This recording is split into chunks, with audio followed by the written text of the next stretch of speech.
Well, good morning, everybody, and welcome into what I hope is going to be the first of a regular series of webinars that we're going to be putting on. Hope you guys are going to enjoy this from wherever you're going to be watching in the world here today.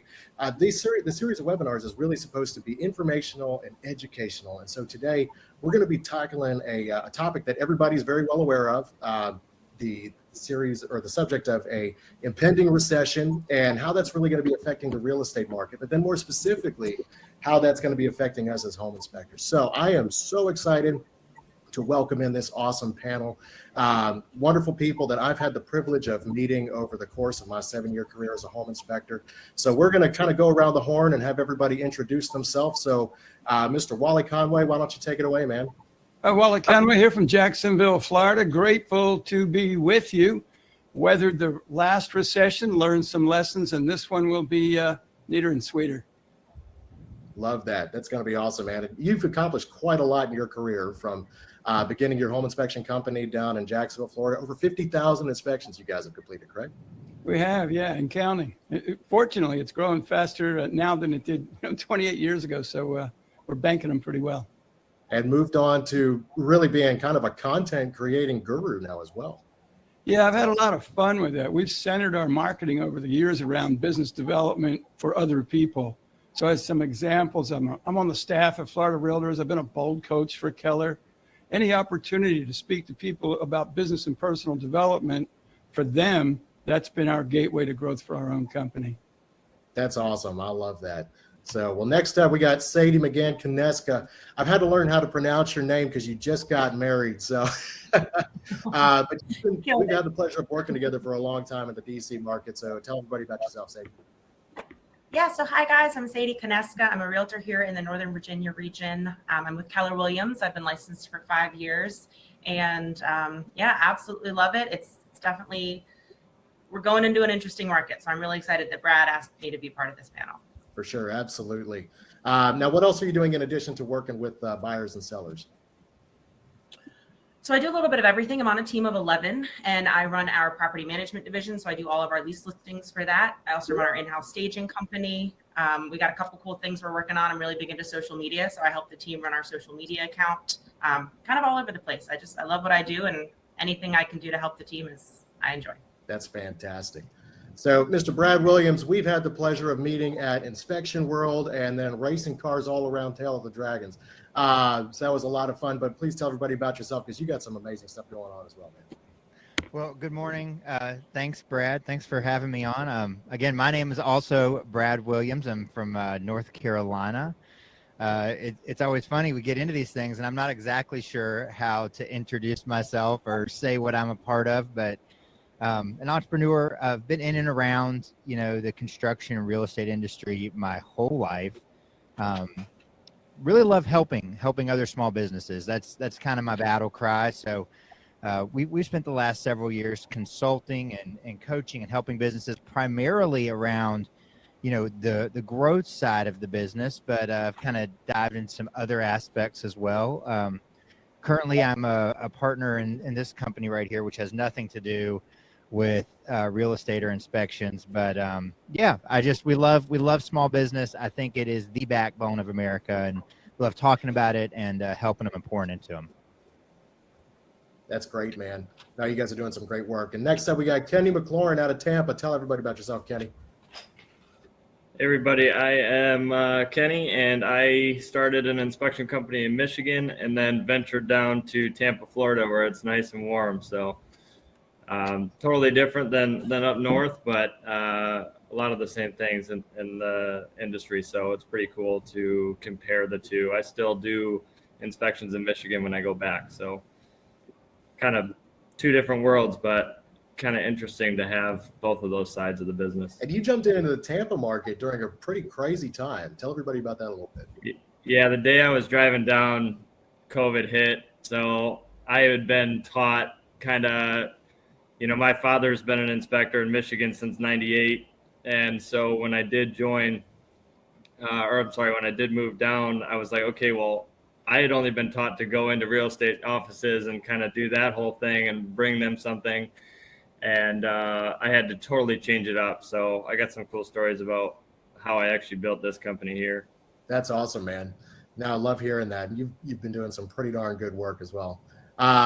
So yeah, awesome group of panelists here today, and I'm really excited to hear everything that you guys have to share on this topic, because we've got folks that have been doing this for 30 plus years, folks that have been doing this just for a handful of years, and then of course we've got the home inspection and real estate side of the discussion as well. So I'm really excited to hear the wealth of knowledge that you guys have to offer, all these wonderful people. So yeah, good morning to everybody that's tuning in on the chat. We've got another Brad in there too.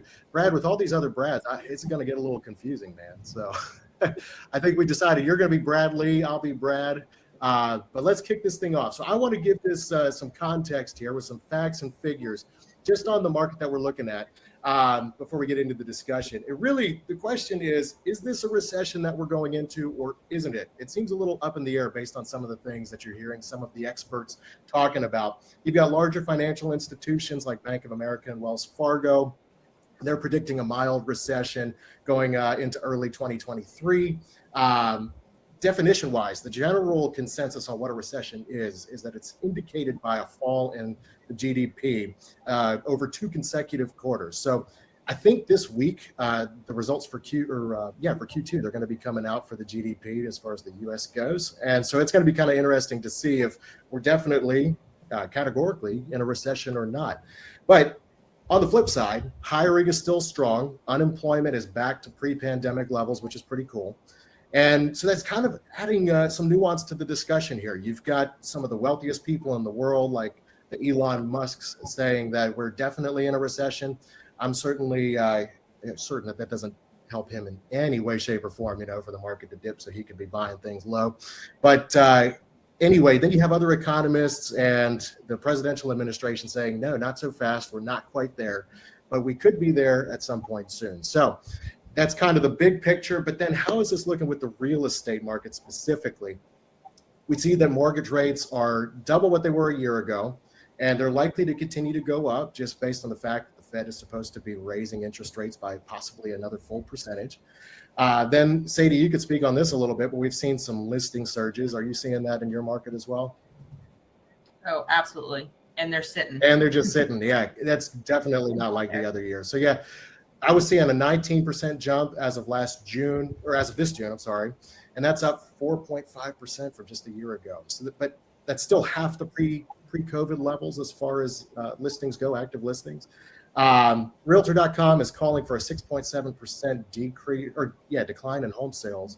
But even with that decrease, you're still going to be seeing that representing one of the best sales years that we've ever had. So a lot of uncertainty. So are we in a recession? Are we not? Who's to say? But there's information that can kind of go on either side. Still wise to discuss it and the impact that it's going to have on us as home inspectors in the industry. So the big question that I want to discuss today is, what do we do with all that information as far as preparedness goes? First things first, let's jump into what we can control. Those are going to be items like our business strategies. That's going to be thinking outside the box, our marketing messaging, our personal development, our mindset and behavior, and our generosity. So we're going to talk about all of those items there. But first question that I want to kick this off with we're going to kick this off with Sadie. Ladies first. What do you see, Sadie, as some of the biggest concerns that home buyers have in 2022, and how did those differ from the last 2 years? So I would say there are 2 main concerns buyers are having today, and that is, where are interest rates going? Everyone wants to know, are they increasing? Are they going to drop? And is the market going to crash? And I wouldn't even say they're concerned that the market is going to crash. I think a lot of them have convinced themselves that it is going to crash. And so you have buyers that want to wait for the market to crash, but are worried interest rates are going to skyrocket. You have buyers that think the market's not going to crash, but are worried that interest rates. So they have a lot of concerns. I would say that's their main 2, but it's totally different than it's been the last 2 years, because the last 2 years was more of just this frenzy where they didn't really have time to be worried about interest rates or whether the market was crashing. They had to worry about what they needed to do to win the house, because you weren't buying a house in the last few years. You were winning it. You were competing. You were offering crazy things over asking. You're waiving inspections. And so it's a totally different mindset that buyers have had in the last few years than what they have today. Yeah, no, I hear that. Now, with DC being one of the most stable markets in the U.S., you can see that the kind of the pulse of the real estate market within Washington, D.C. Even though that's very unique area, I still feel like it represents kind of a good pulse as far as the national market might go, trend-wise. But what do you see as being the biggest challenge facing both the local industry and then you personally as a realtor within the picture? Yeah, I mean, I think you hit this area is just so protected. And so while we may see prices drastically drop in other areas, I don't think we're going to see that anywhere near to the extent in the Washington area. A lot of buyers are waiting for the market to crash. And unfortunately, they're going to be waiting in this area for a long time. So I think that's something that we're really going to struggle with. I think a lot of people are going to start moving out to the area. We're seeing a lot of people move to Florida, to North Carolina, South Carolina. And so while we saw some of that during COVID, it was more they were moving out of the city into the suburbs. Now we're seeing they're moving out of the suburbs to places that are more affordable where they can get a little more money, house for their money. So, I mean, yeah, I think we're just in such a unique area here that we experience things that happen in other areas just a little differently. Yeah, no doubt. We definitely do.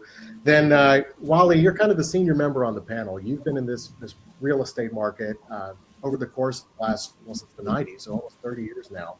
And so you've seen the U.S. economy ebb and flow ever since the Clinton administration. That's a compliment. You've been a staying force in the industry, man. So that's 5 presidencies. You've seen 9/11 and what happened with the market then. You've seen the dot-com boom and bust. You've seen the Great Recession from 2008 to 2009, and you've seen the COVID recession. So as a seasoned entrepreneur, how did your business strategy change during the past economic downturn? Well, you've done a great job announcing the presidencies I've seen. I want to thank Dwight Eisenhower for the interstate highway system. And I was in 2nd grade when Kennedy was shot. So just to put that perspective, I tend to ignore the national economic news and concentrate on my personal economic news. The biggest lesson I learned in the last downturn of real estate was your financials have got to be in order, and that begins with your personal finances. You need to look real hard at where you can get skinny and what you can do so what you need to bring into your home is the minimum possible. Likewise, with your staff and employees, they need to be prepared. They need to be prepared financially, and they need to not be lazy right now. There's money to be made. You make it right now. Bank it, save it, and use it in a wise way so that if it does turn nasty, the national economy doesn't impact your personal economy. So, and the financials in your business is the lead on everything. This isn't the time to buy the tricked out trucks and other stupid stuff. This is the time to eliminate waste, get skinny, and use that excess that you create by being skinny to market like a madman or a mad woman, Sadie, and gain market share. Through a troubled market, if you can hold what you've got economically, raw numbers, and increase market share as others are in trauma, essentially, you're stable and prepared for things when they come out the other end. I also predict we're going to see one hell of a lot of collaborations, mergers, and acquisitions as things get sticky. So keep an open mind to who you may choose to deal with in the future in your neighborhood and in a national sense. No, that's great. So during those previous seasons, which areas of your business were your greatest priority prior to and then during previous recessions? Well, we've been a multi-inspector firm for a very long time. We've got about 30 people total on the payroll at this point. My mindset is always taking care of everyone else. I tell folks the only money I want out of the company is the money that's left over. So we've got to be sure that our people are in strong positions. Again, that they're strong personally in their economics and that they understand how to manage the economics and it works out fine.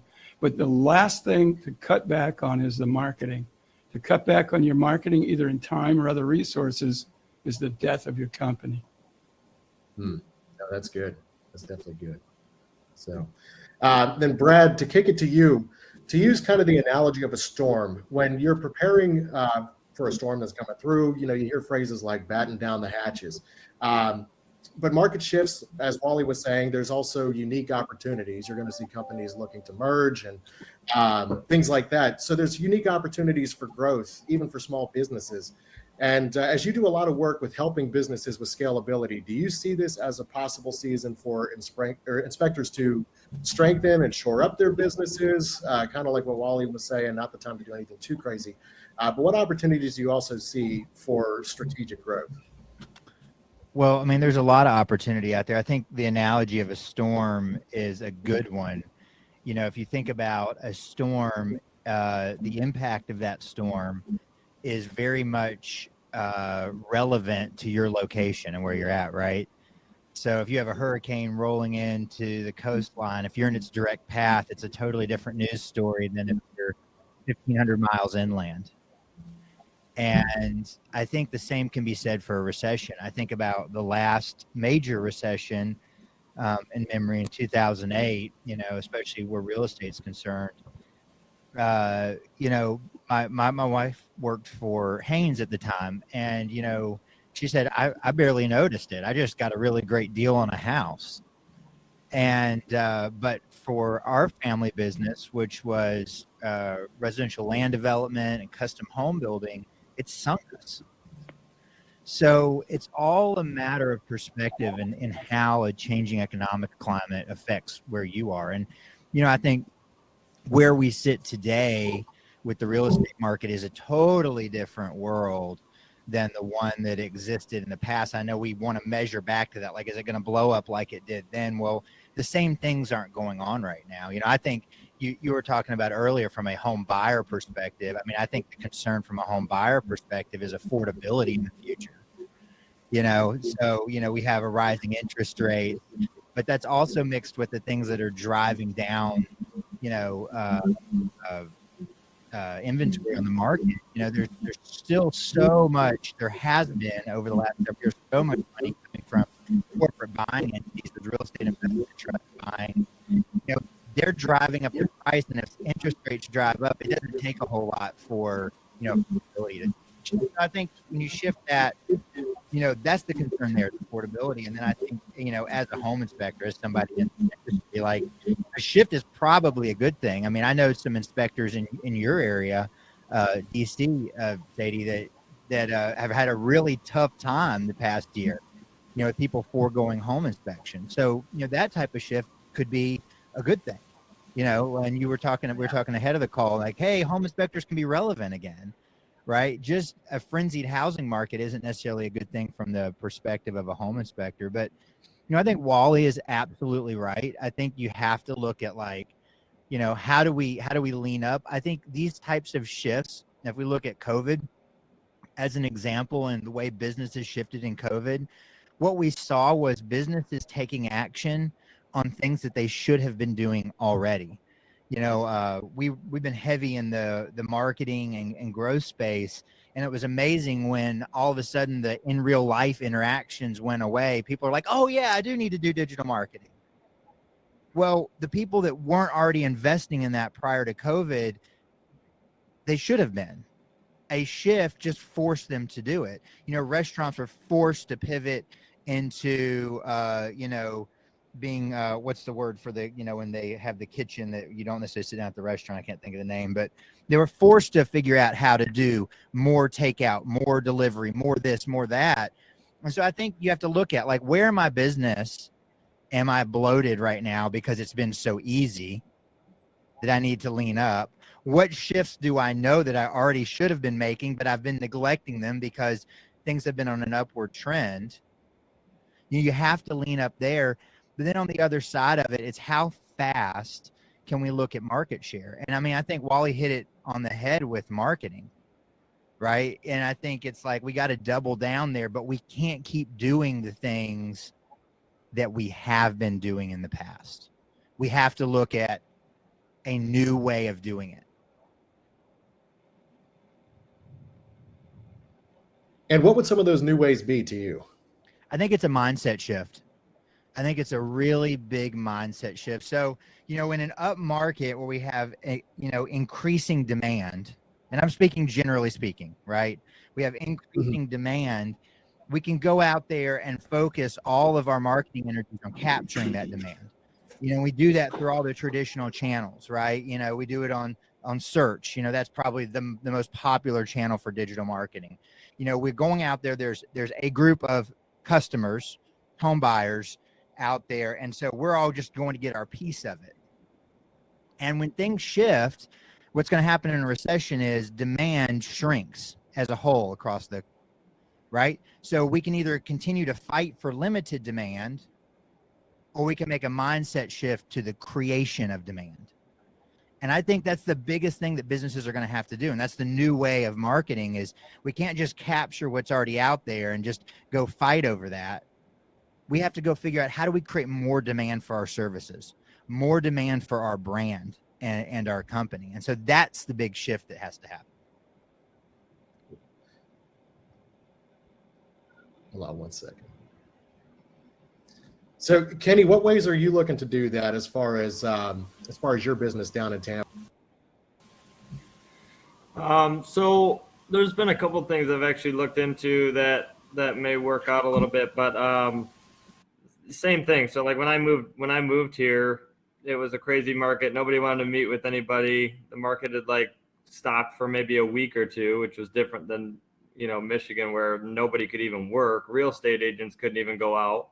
So that was a huge thing. But here it was, I hit Instagram very hard. Facebook was not really something that worked out for me, but Instagram and building relationships and not necessarily doing like the average, hey, I'm a home inspector in your area, use me, because they get 20 of those a day. That doesn't necessarily stand out very much. So I really love being involved in whatever community I'm a part of. So, just joining like cleaning groups or, cleaning up the beach or charities and stuff like that, like personal relationships, I guess is more so how I've built this company. Cause it's more of a loyal, relationship. Although some people can disagree, there's others that maybe hit, Google, stuff like that, where it's just high traffic, coming through, and it's not necessarily a long-term relationship. So I've always built it on long-term relationships,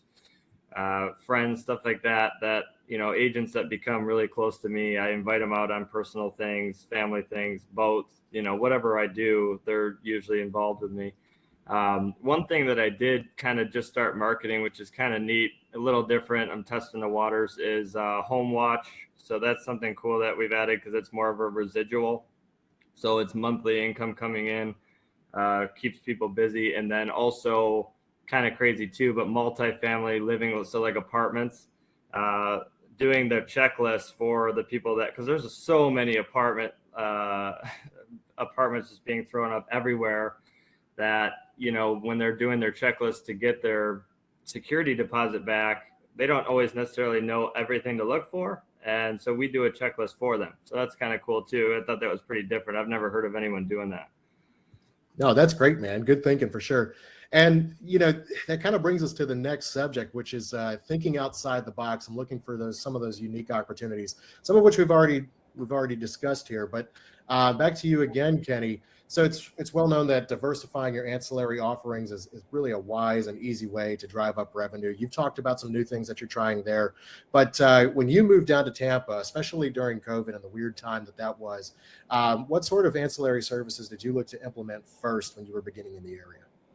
I looked at everything. I was used to up north where radon's really big. Radon I've never gotten a call for radon here, so I excluded that. Everybody seemed to be worried about mold, and so I became a certified mold assessor. So I wanted to get into that, which has been a huge thing here. I do mold air quality testing, which has really ramped everything up.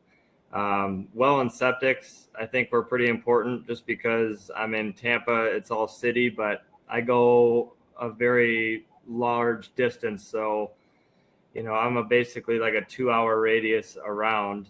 And so there's a lot of rural areas in and around Tampa as well. So well and septics have been pretty big in my whole career. It's added quite a bit of because not everybody does that. Sewer scopes, I haven't really messed with too much. I always left that to a plumber, but we do add on a cost for that. But I let the plumbers do their job with that. It seems to be nice when you have like 2 teams of plumbers that you can rely on to be there at the same time. Sure. And Wally, on creating demand, kind of what Brad was talking about before, you've been around doing this for quite some time. What ways did you look to create extra demand or to capture some unique opportunities that presented themselves during previous economic recessions?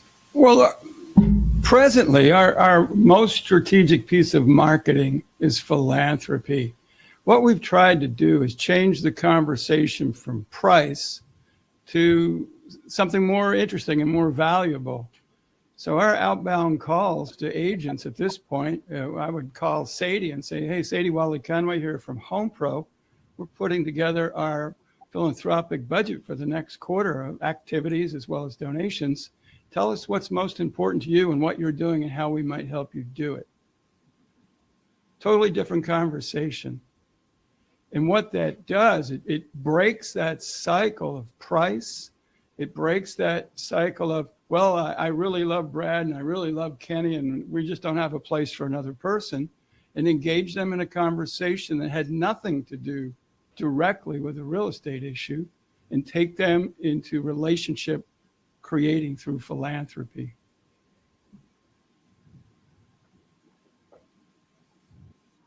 Now that's great, Wally. And Sadie, bringing this to you then, honestly, I think the biggest question, and this is kind of what Wally was just asking, is what are the best ways that home inspectors can be serving realtors? So I love that he was asking that, but I would love for you to answer that question. What are the best ways during this time that we as home inspectors could be helping realtors in our areas?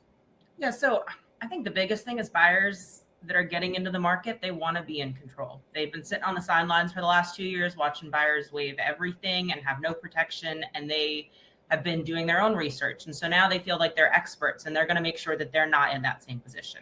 And so having a home inspector that make sure that they know that they're there for them. I mean, Brad, you used to say this when you would do my inspections. I'm not here for your agent. I'm not here for the seller. I'm here for you. I'm on your team. I'm also not here to kill the deal, but I'm going to make sure that you're informed and know exactly what you're doing. I've worked with a lot of home inspectors that don't do that. They don't walk around with the client. They don't make sure that the client's comfortable and understand. And so I know that's basic, it's not groundbreaking, but there's a lot of inspectors that don't do that. And I think just making sure that the buyer knows you're there for them. Yeah, that's good. Working with the buyers was my favorite part of the job, honestly. I mean, it's new people every day. Yeah, it's just absolutely the best. Let's talk about marketing, since we've touched on that a little bit already. Kenny, I want to come back to you on this one, especially because of the way that you built your business during COVID. We connected over a podcast that I used to be part of, and then we got to hang out down there. But I've followed you for a while. You've got a great Instagram presence, man. So I've got kind of a two-part question for you.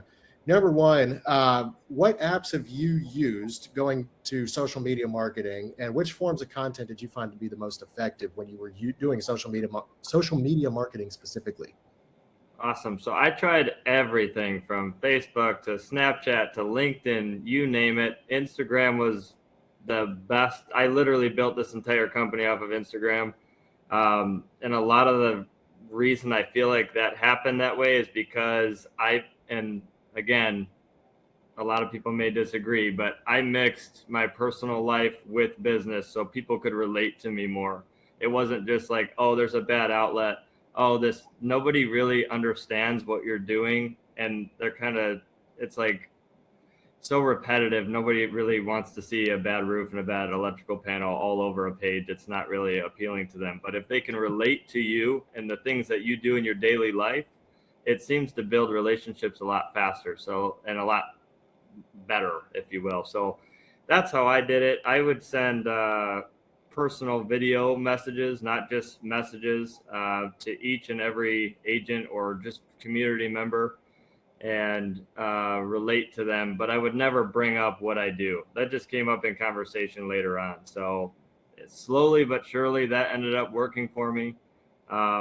At first, truly, I was at wit's end. I didn't know what to do. I got to the point where my phone wasn't ringing for, the first month or 2 months I was there, which is pretty common. But I was giving out free listing inspections to the point where I just wanted to get in front of that agent so I could show them what I'm about and that I can talk with people and that I am a normal, person that's not just a robot when I get there, and that I could build these relationships. So truthfully, that helped me as much as it sucked at first, putting in all that initial time and effort and money.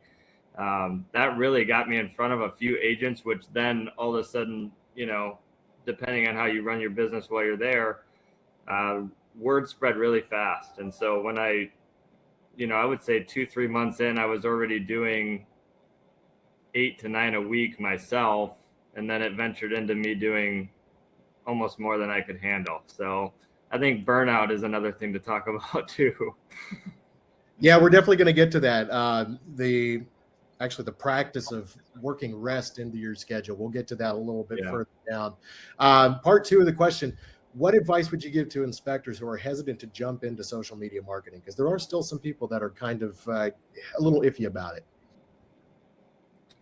I mean, just like a lot of the people on this webinar said, you have to adapt to what's going on. You can't just stay in the present. So for example, my dad's been in the business a while. He still does not do the social media presence. I see the huge difference between doing it and not doing it. He's more so in the community and does a part of, he's a part of the board of realtors, which I'm sure we all are, but he goes to those events. He's president of some of those events. Like, that's more his thing, and going in and giving candy to the agents, that's just never worked for me. So I really enjoy social media because you just get so much more widespread action. I mean, and it doesn't just have to be right. So I'm in Tampa, so I would be restricting myself to Tampa if I went that route. Whereas now I'm in Tampa, Sarasota, Orlando, all my surrounding areas. I don't mind traveling, and I truly enjoy it. So social media allows me to get there. No, that's awesome. So the social media interaction, that was really kind of out of necessity. I started to push that a lot more in my own home inspection business at the time. Sadie, you and I, we kicked around a whole lot of TikTok ideas last year, but you've got a pretty good social media presence as well. And again, that was kind of, that whole push, that movement was really after offices shut down during COVID. But now that COVID restrictions have lifted, offices are opening back up. Do you see a person-to-person sort of marketing method being effective going into 2022, or while we're already in 2022? Or are offices still kind of decentralized these days? I mean, I can only speak for the offices in our area, but if I were you, I would not put my time and energy into marketing into specific offices. The agents just aren't there. Most of them are working from home. They don't want to be in the office. And if you're marketing to that office, chances are you're marketing. There are 3 other home inspectors that are also, doing that. So I would spend more time marketing on Instagram. I know social media is overwhelming, but it's free and it's so easy to do, and you can get in front of so many more people. And I would also market to agents that have gotten into the business in the last few years. I mean, our team personally has 3 agents that joined the business end of 2020, and they don't know how to negotiate home inspections. They've done very few home inspections because they've been working with buyers that have been waiving them. And so marketing to them and helping them grow their business while in return growing yours, I think is huge. Yeah, that's great. And Brad, with messaging and strategy, again, especially since in office doesn't really seem to be the way to go anymore, what type of messaging and strategy would you suggest in the way that you coach home inspectors and other businesses so that they can stay top of mind during this? Brad, I'm chomping at the bit over here. I've wanted to jump in like 3 or 4 times. Well, I mean, can I use you as an example? You said several things that I think were just such gold, and I would so hate for it not to be heard. What you were saying, I think when it comes to messaging and strategy, your most valuable resource is your clients, is who you want to talk to. And so often we want to listen to other people in our space to tell us what's worked for them instead of asking the people who we're trying to get to. And like, when you came up with what ancillary services you were doing, you were like, well, my clients were telling me they wanted this, so I gave it to them. Like, that is surefire marketing gold. if your clients ask for something and you give it to them. That doesn't mean that you know, and in my area that I should do mold testing, right? Just because it worked where you're at, your clients in that area worked, you know. And I think the other thing is there's one thing that's like completely synonymous across everyone that's on this panel that they all do, and that's produce content.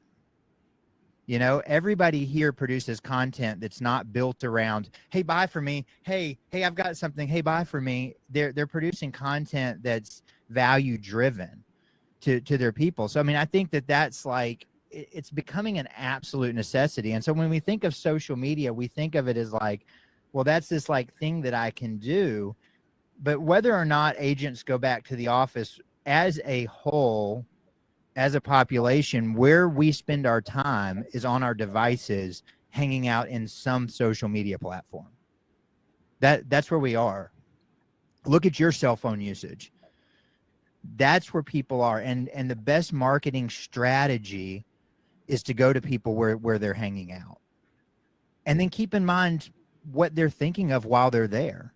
You know, like you can't go on Instagram. People are not shopping on their Instagram feed. You know, we tune those ads out. Like we're really, really good at it. We're like ad skip. We have to show up in their Instagram feed as something that's interesting that they would want to stop on.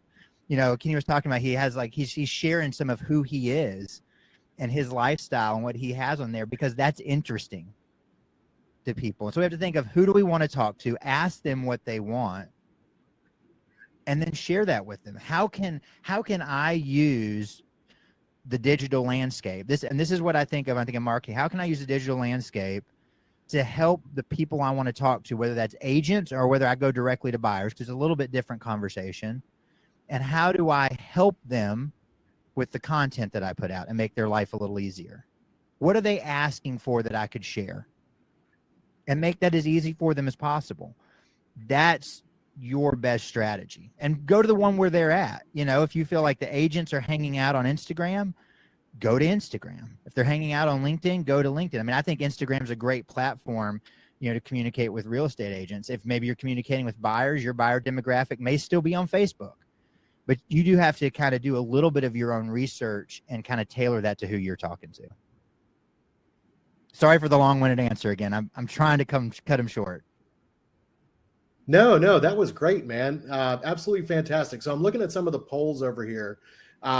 We've been posting some polls as we've been going through. Number one, how many recessions have there been in the past 20 years? 51 of you guys got it right. That's 3 recessions in the last 20 years. We also asked the question, how strongly do you feel that you've recession-proofed your business? 45 people said that there's more that they can do.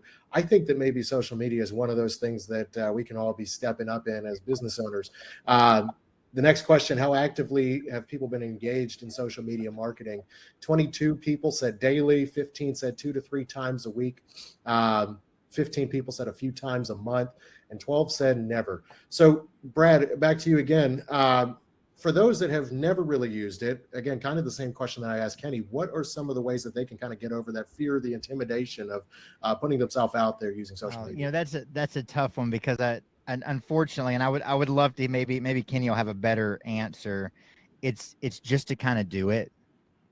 You know, you just have to pick up your phone and share something. And so like the easiest way, like I think of like content that you can produce, is sit down and write a list of, and as home inspectors, like I was a home inspector for 7 or 8 years. As a home inspector, there was this list of questions that people asked me over and over and over and over again. And they were kind of annoying sometimes. I mean, just to be honest, and I'm sure everybody has that list.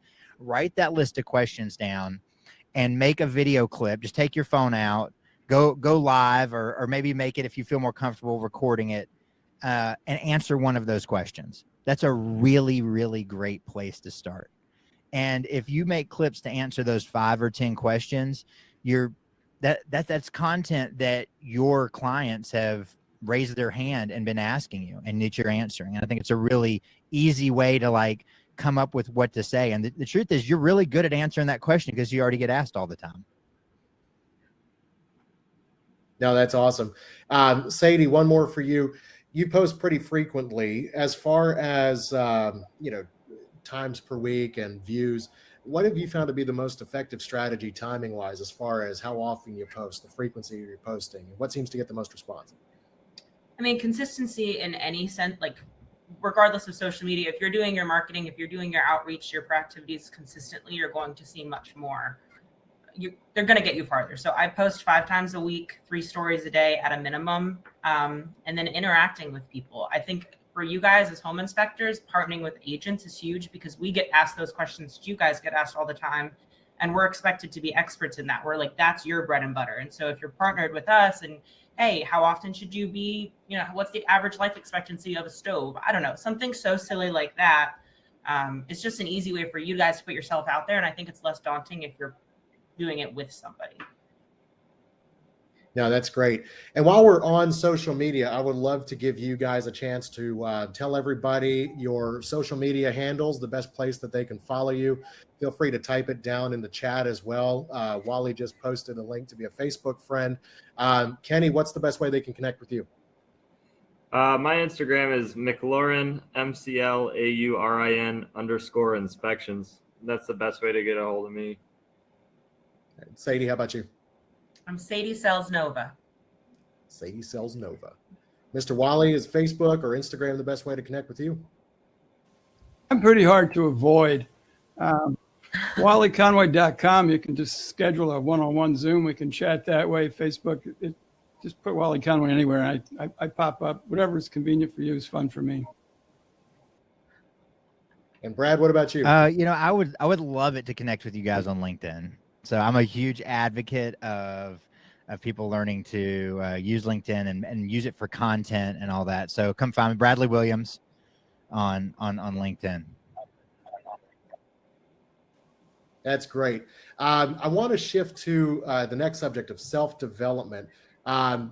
One of the things that I've found during previous slow seasons, and every year has them, no matter what kind of a market we're in, but when work slows down, I like to find ways to better myself, whether it's adding skills to my proverbial tool bag as an inspector, or just becoming a better leader. So Kenny, for inspectors that are starting out in the field, because I'm sure we've got some that are coming into the industry here, what kind of certifications would you recommend pursuing outside of your standard inspection license that are going to put the most money back in those inspectors' pockets?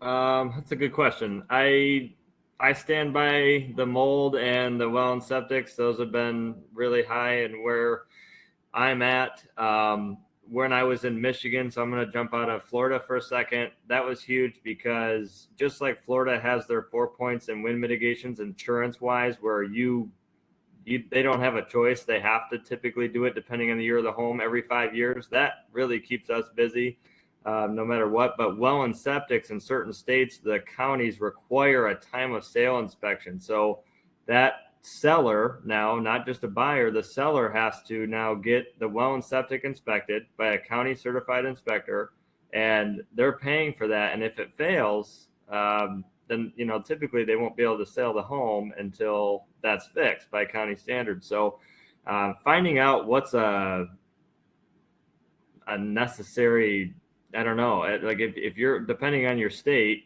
like mine was Michigan for that well and septic, that kept me really busy. If I was slow, like wintertime was slow almost every year, well and septics would keep me busy because people needed to do it. So it wasn't just me depending on buyers. It was also me now depending on sellers, which was nice. So I stayed even the whole time. Whereas Florida now, if we slow down, I really focus on marketing on 4 points in wind mitigation. So that and well and septics here are not necessarily a requirement for time of sale that I'm aware of in any county near me, but those two are really big, I think, personally, and they're high dollar jobs. A typical well and septic alone for us is going to be around $550. No, that's an awesome answer, man. Let's talk about personal development as well. Wally, you've been doing leadership coaching for quite some time. You were a bold coach with Keller Williams. So growing as a leader is crucial for any business that we're running. And you've taught specifically about how to grow from me to we in our businesses. So what are some critical resources that you recommend to inspectors who are looking to grow as a leader? Personally? Well, I love being coached, and I like being a coach. It's interesting when we look at the most successful athletes, and they'll have 2, 3, 5, 7 coaches. They'll have a nutrition coach. They'll have a mindset coach. They'll have a coach for everything. And then us regular people, the idea of being involved in a coaching group, we look at like, oh, what do you mean? That's crazy. It's nuts. I was fortunate, as you mentioned, I was very involved in Keller at one point as a one thing certified trainer. I love that book, Bold Coaching in or outside of your industry. I think the world of IEB coaching, their rapid growth trainings in Maryland in September. I was telling Sadie before we started, I'll be in your neighborhood in September. About to see her. But working on self is more significant than anything else you can do in your business. Your physical health, your mental health, and your just preparedness for opportunity. And when you do that, you just meet a higher grade of individual, quite frankly. I believe it was Jim Rohn said you're the average of the 5 people you spend the most time with. And if you break that down into each of the principal categories in your life, your faith, your family, your finances, your physical wellness, your business development, you break it all out, and you've got coaches and mentors and partners and friends in all those categories, you get real strong real fast. And so I would seek out people wiser than me, which I constantly do in every area. That's great. Brad, I'll pitch the same question to you. What sort of tools do you recommend to people looking to continue to develop as leaders personally? Well, I have no affiliation, but I'm going to give a plug to an organization that I have been around and seen have tremendous impact. And I would get involved. I would find a community like IEB. I don't know if you're familiar. If you aren't, check it out, look it up. That's going to provide some structured coaching, structured leadership development. I've seen how they've taken companies and helped them grow. I think that would kind of be my first recommendation. My second is, man, when things start to get tough, it is real important to get your habits in order. And some of like the things, and everybody's heard this stuff before, but are you doing it? And that would be, what are you doing when you get up in the morning? If things get tough, we have to have our mindset together. And, I would be getting up, I'd be thinking about, how am I getting a good 30 minutes of exercise every morning? Am I taking, 10, 15, 20 minutes aside to pray or meditate or study, whatever your provocation is? Am I sitting down and am I writing? I mean, one of my favorite things to do in the morning that will change your life or change my life is sitting down and writing 5 things I'm grateful for. Like, I think when it comes to having the mindset of a leader and having tenacity in tough times, we have to start our day off right. So I'm a huge proponent of that. That's fantastic. And that kind of takes us to the next topic as well, which is our mindset and behavior, getting ourselves right first. One of the things that I would love to talk about is learning to rest. For me, when I was just starting out in the inspection industry, my first boss, the first company that I was with, when things would slow down, especially as I was building my book of business, I would freak out. Especially when you hit that summer lull, people are on vacations, not as many sales, not as many inspections, and then kind of that back to school lull as well. And I love going and working hard. So learning to rest was something that I had to kind of work in habitually.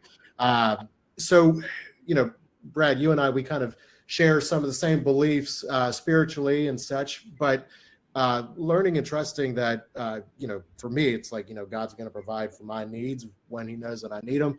I've had to learn to just rest when things slow down, that it's okay to enjoy a little bit of downtime. So what are some things that people can do to learn how to rest and relax and incorporate that into their schedule? Yeah. Brad, no, I was just unmuting myself there. Yeah. That's a tough thing.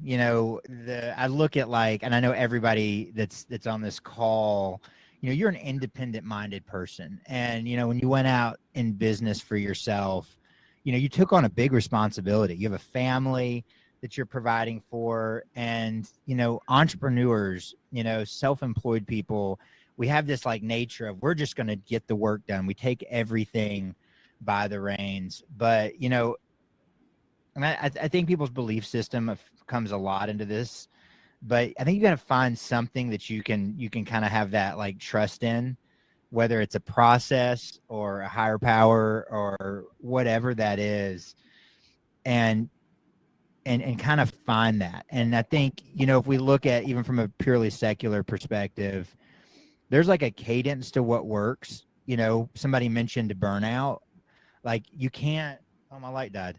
You can't go full throttle every day forever. And you're going to be a lot better if you can find that cadence, that one day a week. I also think that it really helps. This got mentioned earlier in the call about maybe we talked about it before the call. But instead of designing your life or letting your life just kind of be formed around your business, it's kind of building your business to the life that you've designed. And I know I'm not saying that in like the most eloquent way, but I think what helps to find the rest and that is to think about your priorities. And my wife and I have been doing this a lot recently. We've been going through some changes in business and in life, and we just moved to 40 acres because we wanted a different lifestyle and kind of getting out of the way and having a place for our kids to like run and play and all that. And it's, you got to sit down and say, what's most important to me? Why am I fighting in this business? And if you start making time for that, those things will refill your tank and they'll give you what you need to get through. Like for me, it's my kids, it's time spent growing spiritually. It's nurturing my relationship with my wife. And, that's why I'm out there fighting. That's why I'm an entrepreneur. That's why we're out there working so hard. And I have to remember to make time for that. And when I do, I get that rest. I get that refilling and that rejuvenation. That's great. I'd quickly like to ask the rest of y'all the same question. Wally, what do you do to kind of recharge, and how do you work that into your schedule? I really support what Bradley said there. A mindset of gratitude, a mindset of abundance. There's more out there than we could ever possibly take on ourselves. So there's always plenty. So gratitude and abundance. For me, as you know, I'm a boat guy. I spend about 80% of my time on my boat. I shared with Sadie, we bought a 50-foot boat slip and it came with a free condo. So, it's rare that I don't do the broadcasting off of the boat. We use the boat for real estate events. We use it for philanthropy to raise money. So it's just find and create your happy place. So I really applaud Bradley's, hey, I'm going to my 40 acres. If you get yourself to your happy place, and a happy place doesn't mean it's expensive or complex, just causing yourself to find a corner in your room that's your happy place, and just put on your happy shirt and your happy flip-flops, wherever it is. Keep your mind right, and everything else tends to fall in line. That's great. For me, my happy place is a dusty village south of the border in Mexico. Soft plug there for Caring Hearts Mexico. That's an organization that I love to support. I've taken groups of realtors down there twice now in the last couple years, building houses for people that don't have any. And it's been a really cool thing for me. Resting and recharging, it's invigorating to help people and to give back, especially in ways that relate to the industry that I'm blessed to be in. So Wally, I'd like to ask you again, because you've been really big on being generous with what you're given, whether it's a lot or a little. In a time like this with a recession where people are going to be clutching their cash a little bit more tightly, could you give me a counterintuitive advantage to being ridiculously generous and giving during this time? Yeah. Strategic philanthropy. Our primary marketing thing is teaching agents how to grow their businesses through a heart and mindset of giving and philanthropy. The people who serve on the nonprofit boards, the people who run these organizations, are all the people that you wish you were doing business with. The people who would never give you the time of day personally are greet you with open arms in philanthropy. So we do philanthropic sessions for agents several times a month. We'll host them at nonprofits. We'll host them in lenders' offices. You just look strategically for people who would like to have engaging conversations with the same people you want to have engaging conversations with, and you bring a message besides check out my crawl space and my infrared camera. You meet nicer people, and it just makes you feel good. That's great. And Brad W., what opportunities exist for small businesses to give back to their communities specifically during hard times? Because we know that recessions affect everybody, even locally, in a very different way. Man, there are so many opportunities to give back. I mean, I don't know what each person is plugged into, but I think it's if you have like a willing attitude to help people when they raise their hand and to seek that. I mean, there's so many organizations that in your community that are giving back either with, food or clothing or, ministries in your community. You don't have to look very hard for many of them that would love to have your help, that would love that need a pair of hands. And a lot of times, the opportunity to give back is giving that really, really precious resource that we hang on to so tightly. And that's our time and our energy. But it is like the most rewarding thing ever. My business partner and I, and our wives and our families, we started a nonprofit last year, and we've been super, super busy with business. They're just like, there's no time. We feel that we feel that constantly. And I remember last year we took on this project and we had to travel all around the country to film these clothing ministries. We were helping them put together a marketing project to grow. And I kept thinking, work's not going to get done if I leave. But we'd hop on a plane and we'd go do it. And we'd work our butts off all weekend. And we would get back and I would be more recharged and rested than even when we would go on vacation and sit on the beach for a week. And it was amazing that like everything still fell into place. Work didn't skip a beat. The difference is I felt good that we were pouring into this thing that I knew was going to help other people. So I think it's really just, if you have a willing heart, the opportunities are out there. And like Wally said, man, you're going to meet some great people, the kind of people you want to do business with and have relationships with along the way. Yeah, absolutely.